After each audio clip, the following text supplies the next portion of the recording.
За налах дүүргийн хэмжээнд 4 сар гарснаар ой хоёрын болон шар үсний нийт 4 дуудлагатай байгаа. За ханш нэгсэнтэй холбогдуулаад ард иргэд маань шасны зан үйл хийсэнтэй холбогдуулаад буйны байгууллагууд дээр шар үсний дуудлага гарсан. За тэгээ манай налах дүүргийн онцгой байдлын хилцээний нийт бие бүрэлдэхүүн очиж унтраасан. За эндээс харахад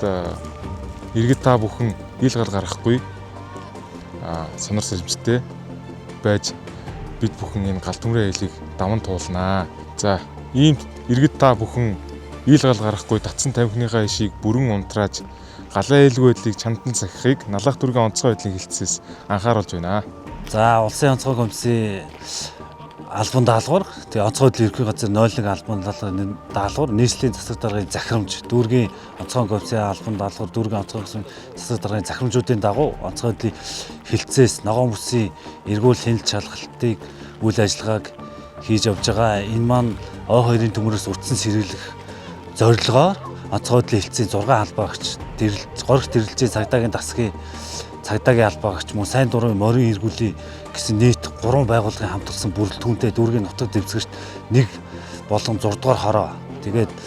3 5 дугаар хорооны нутаг дэвсгэрт аялал зугаалгын газрууд амралтын өдөр болон ажлын өдрүүдэд тогтмол ногоон бүсийн эргүүлэг хийж гал түмрийн аюулаас урьдчилан сэргийлэх арга хэмжээг аваад иргэдэд санамж заавар зөвлөгөө өгч тэгээ уул модонд аялал зугаалж явдаг ил задгаа гаргасан бол түүнийг унтраах арга хэмжээ авч аль болох ойрын төмөр гарахгүй байх талаас нь урьдчилан сэргийлэх ажлыг эрчимжүүлэн ажиллаж байгаамаа манай дүүрэгт. Мөн онцгой байдлын хилцээс